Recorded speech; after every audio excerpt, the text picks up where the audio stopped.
Bienvenidos a un nuevo episodio de su canal, Los Escritos del Rubicón, donde a continuación analizaremos cuál es la causa de nuestro sufrimiento. Bueno, en primer lugar, debemos decir que el sufrimiento suele estar asociado al dolor psicológico. Por eso, como ya han dicho los filósofos desde la antigüedad, desde el origen, el sufrimiento tiene su origen básicamente y radica en cómo reacciona una persona ante un hecho o un suceso que ocurre allá en la realidad y no tanto en la realidad en sí misma. Es decir, el sufrimiento ocurre en la mente, no allá afuera en la realidad. Bueno, de hecho, si observamos con atención, la realidad en sí misma es neutra y lo que realmente nos hace sufrir es la interpretación que hacemos de esa realidad. Y bueno, esa interpretación o ese chip con el cual interpretamos lo que nos sucede se ha ido formando de lo que he ido aprendiendo a través de los años. Esto es mi cultura, mi entorno social, familiar, mis creencias, mis costumbres, mi educación, mis condicionamientos, etc. Y así, con todo esto es como se va construyendo mi perspectiva e interpretación que hago de la vida y de la realidad. Y bueno, entonces, ¿en qué momento surge el problema o el sufrimiento? ¿En qué momento surge el sufrimiento? El sufrimiento viene cuando esa realidad de allá afuera no se acopla o no se ajusta a lo que yo creo o considero que debe ser desde mi perspectiva, desde mi forma o ángulo de ver la vida. No es lo que me sucede lo que me hace sufrir, sino mi reacción ante eso que me sucede. En otras palabras, el sufrimiento se da cuando no aceptamos lo que en la realidad nos presenta y nos aferramos a las cosas que ocurren como yo quiero que ocurran. Atención, no estoy diciendo que tengamos que resignarnos o quedarnos en la apatía y en el conformismo, sino más bien que no nos obsesionemos en controlar la realidad y aprendamos a soltar, a aceptar, a fluir con las cosas que suceden.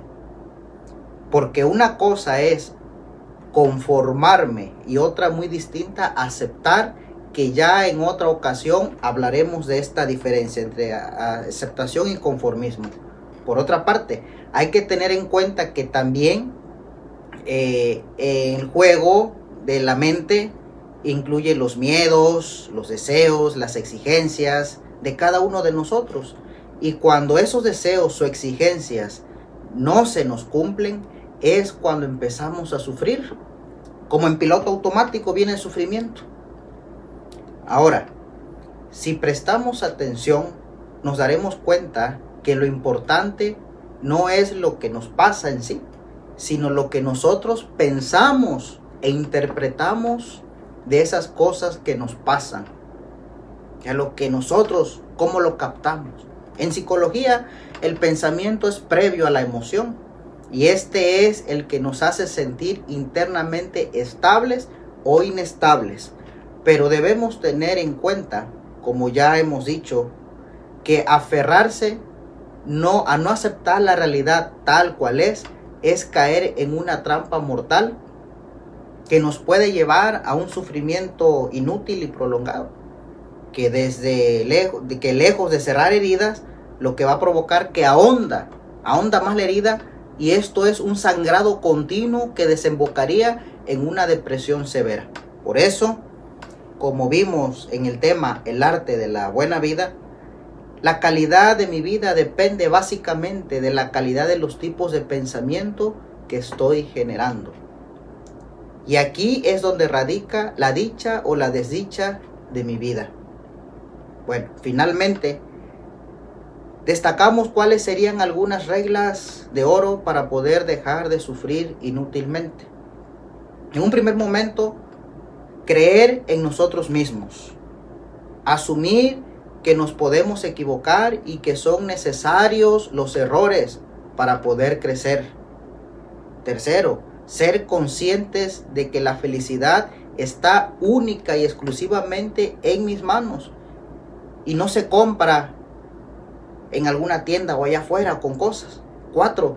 Seguir confiando en nosotros mismos aún en momentos difíciles. Es lo que más cuesta, pero una vez que se aprende, se da un salto cualitativo sorprendente. Y 5.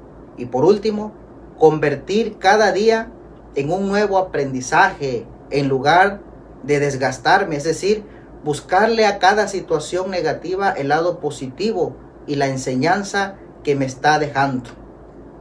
Muy bien, por ahora hasta aquí nos quedaremos en este episodio de hoy de los escritos del Rubicón. Si te gustó el video y te fue de ayuda, apóyanos suscribiéndote y dándole me gusta. Saludos y recuerda, conócete a ti mismo. Gracias.